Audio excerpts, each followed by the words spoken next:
David, wake up. What's going on, guys? I know it's been a while, but I really got a good one. Well, I'm here with Coach Chris Flegler from St. Joseph, Director of Basketball Operations down there. How you doing, sir? I'm doing well. I'm doing well, David. Thanks for having me on.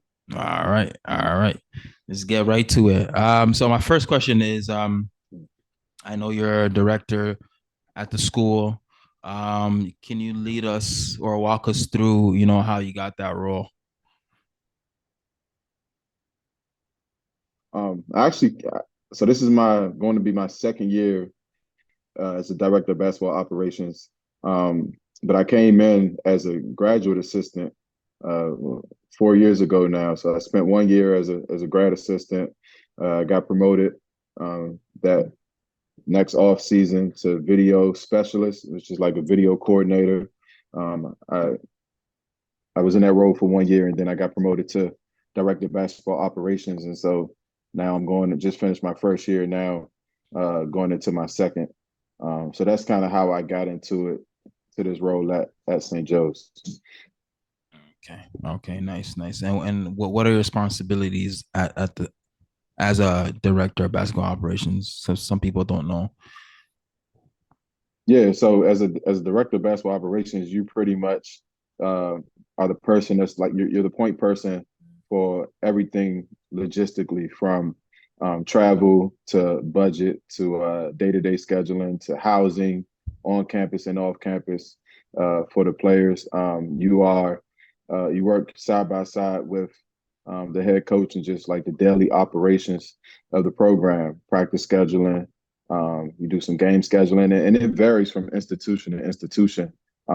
Different places use their dobos in different ways, but I'm fortunate to be at a place where my head coach allows me to kind of have my hands in a bunch of different areas, as well as working with the players, um, in so many different capacities, and building relationships with them, and kind of coaching them on a day-to-day basis as well.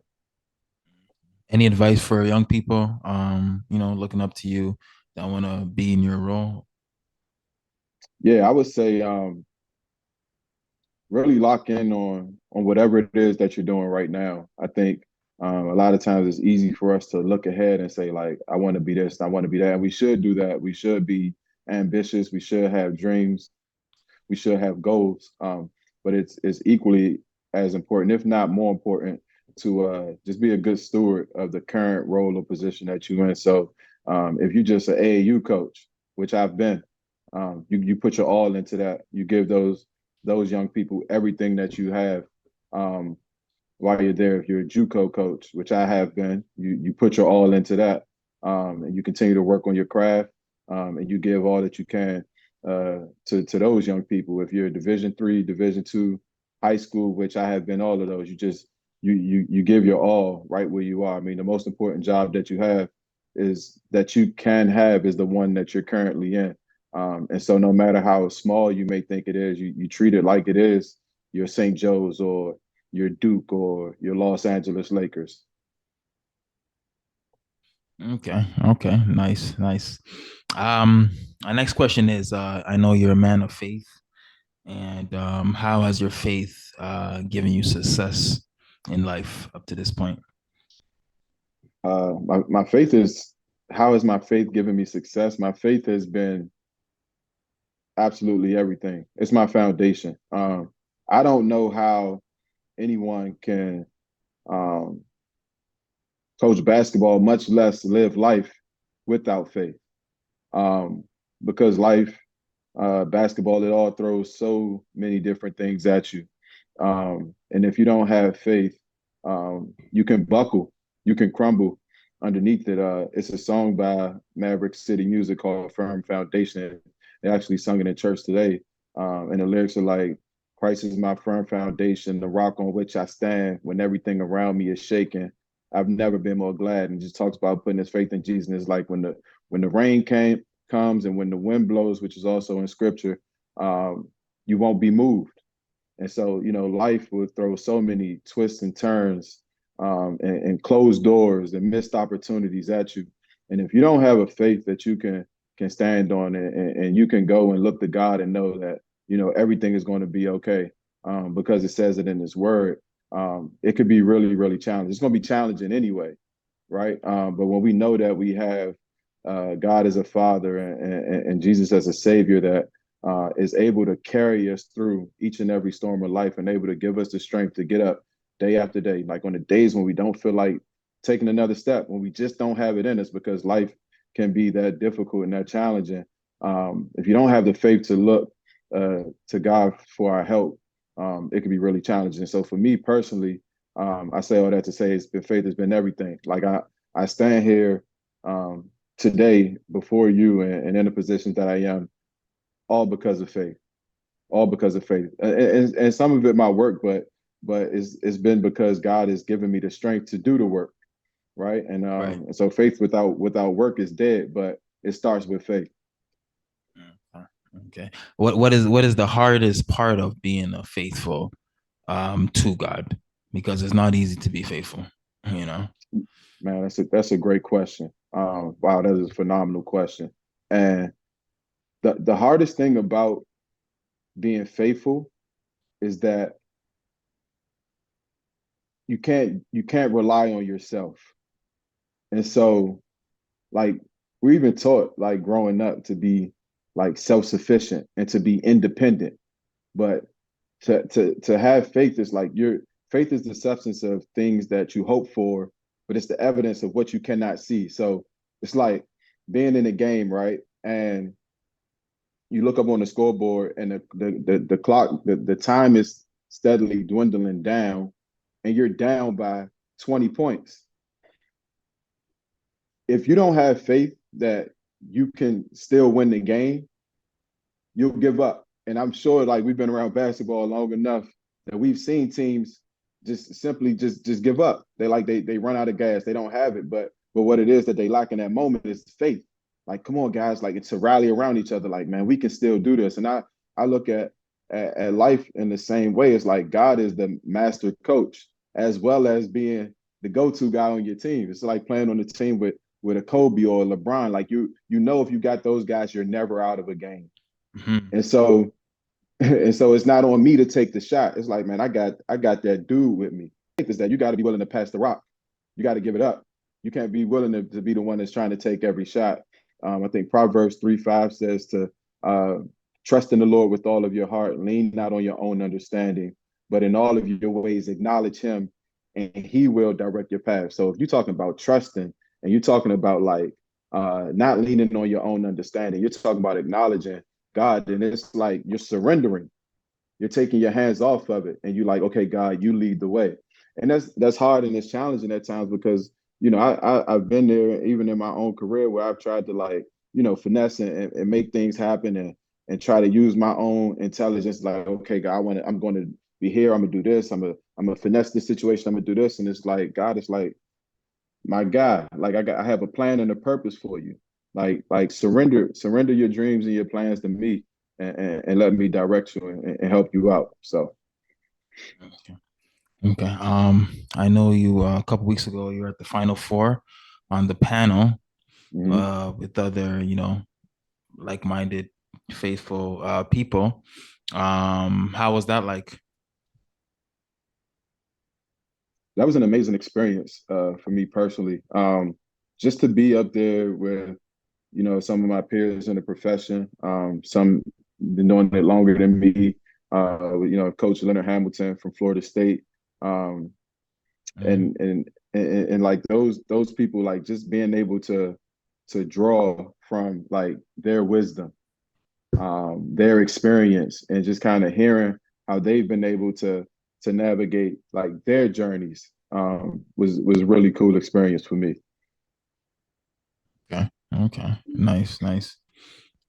Are you the type of person, on campus or in the office, do you talk about your faith, or you're the one that makes your actions and your behavior speak for itself? Um, I think our actions are always speaking. Like, I've heard somebody say before, they said, preach the gospel at all times, and then sometimes use words. And so I think that our lives are a testimony of who we are and what we believe. And then there are times that arise where you have to speak on it. And it's not really so much speaking on it for yourself, but it's for the encouragement of others, right? We're all in this journey and in this fight together, of life, and we all need encouragement. And so yeah, there's times where it's important for me to have to like share a word of encouragement um, to someone, or even maybe like a word to try to elevate them that might be a little challenging or hard to hear at the time. But it's just it's what we do as coaches, right? Like it's times when we give a pat on the back, and sometimes where we give a, um, a yank of the shirt, so to speak. Not so much like Bobby Knight, but you know what I mean? Just a little yank of the jersey, and you help someone to get back in the game, get their head in the game. So I think it's both. Okay. All right. All right. Speaking of St. Joe, you guys had a pretty good year. A10 conference. I think this is one of the, best years overall in that conference. So, it's a good conference and you guys, were up there. Um, do you think the season was a successful one? And you think the team's going to be better next year? Yeah. I think I mean it's tough, right? Because I think it's all about how you define success within your respective program. For some people, obviously for UConn, a program like that, for where they are, just coming off a national championship is like championship or bust. Like that's success for them, and we all want to win championships. But the fact of the matter is, in Division 1, there's probably 4 teams that's going to actually end their seasons with a win. The winner of the NCAA championship, the winner of the NIT, the winner of the CBI, and the winner of the CIT, right? Like everybody else is probably going to end a loser. And so you want to be on that winning side. But I think like for us and where we are in our program, we understand like when my first year, when I got here, we won 11 games. And then my second year, we won 16. And then this past year, we won 21. And so it's progress is a process. And so I think for what the team that we had assembled, going into this season, I think we played really well to close out the year in the A10 tournament. And I think we were able to become what we had had the expectation of being when the season began. We started off non-conference. In our non-conference season, we were 10-3.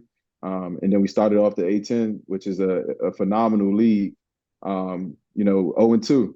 And then, we kind of got, going a little bit, but it was up and down. And we finished the conference like right over above 500. And we caught fire in the A10 tournament. And we showed the type of team that we could be, and making our first NIT appearance and playing beyond the conference tournament for the first time in quite a few years. I think it was successful for us. And so I think going into this next season, we have, great players returning, and Eric Reynolds, who was, first team all league and should be the preseason conference player of the year. We have Xavier Brown, who was the rookie of the year in the league and will take another step in his sophomore season. And we've had Rasheer Fleming, who, in my opinion, was probably the most improved player in the league. Has potential to play even beyond college. And then we're adding, great pieces, and we have great guys, young guys returning that are going to be pivotal for us and very a big part of what we want to do. So I expect us to take even another step of growth this year as we have the past few years. Okay. You said something CIT. What does that stand for? I never heard of that tournament. Yeah, it's the college invitational tournament. Mm. How many teams are in that? And then you have the college basketball invitational. That's a good question. I'm not really sure how many teams in the CIT. Mm. Okay. Okay. Yeah, I heard CBI and NIT, of course, and the tournament, but never heard of CIT. Maybe they just started that recently. Mm-hmm. It's called the collegeinsider.com. It's a postseason tournament. And so I think let me see who won it this year. This year the winner was Norfolk State won the CIT this year. They beat Purdue Fort Wayne. Okay. There we go. So you learn something new every day. you gotta get I think the head coach of Norfolk State is Rob Jones. You gotta get Coach Jones on here Oh as a yeah. guest. Okay. Yeah, Okay, for sure. I bumped you his number. Okay. All right, for sure. I know you're really, really good friends with Lethal Shooter. Yeah, And how is he like as a person and what makes him such a great shooter? man, he's a phenomenal person.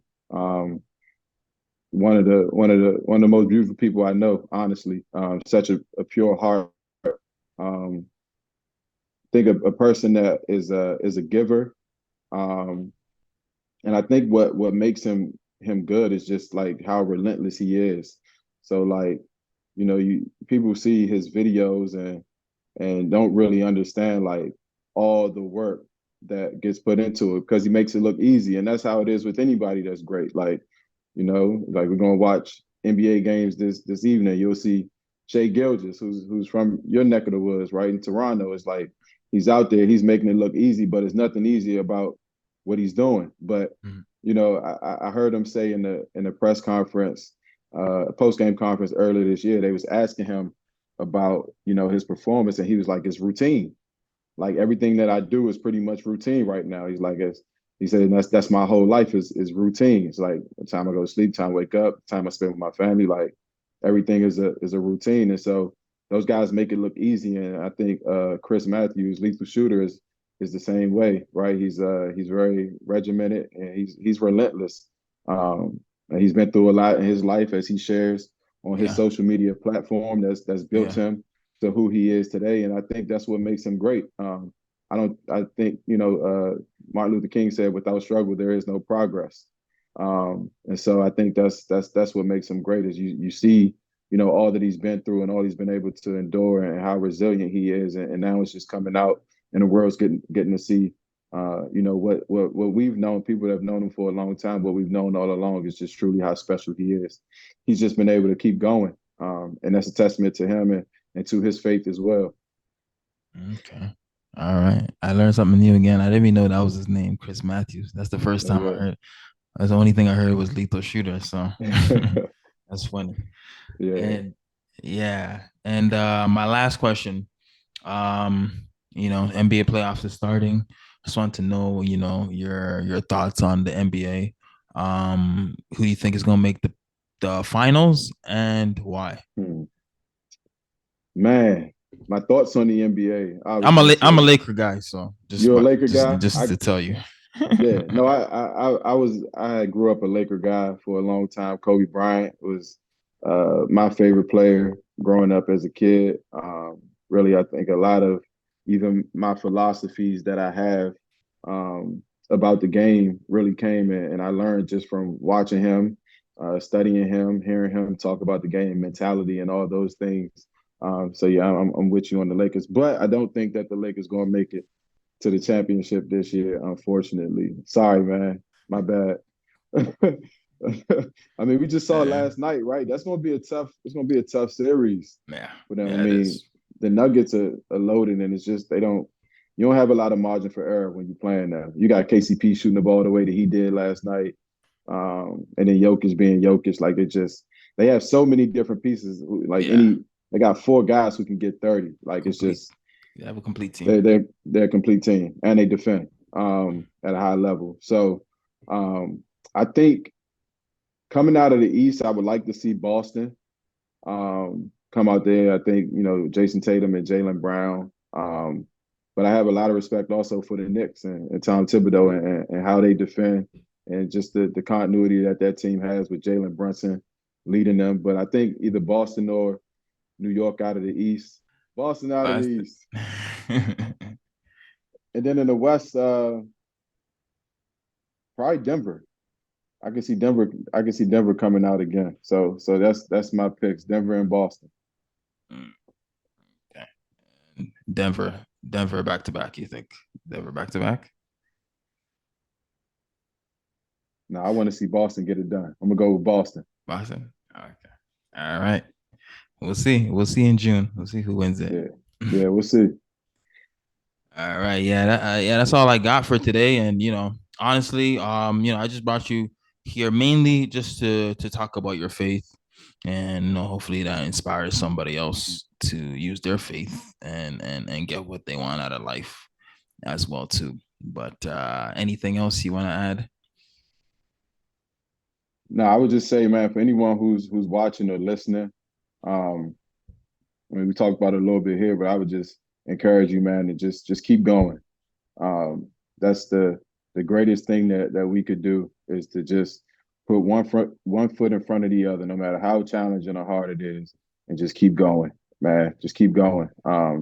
Life is going to throw some things at you, uh, but by faith, man, you'll find a way to get through them if you choose to just keep going. And so that would be my word of encouragement, man. Just keep going, and things get better. Things get better on the other side. All right. Right, that's Chris, Coach Chris. Sorry, Coach Chris, and hopefully we can do this again, maybe in person. But thank you guys for listening, and see you next time. All right, peace. Peace.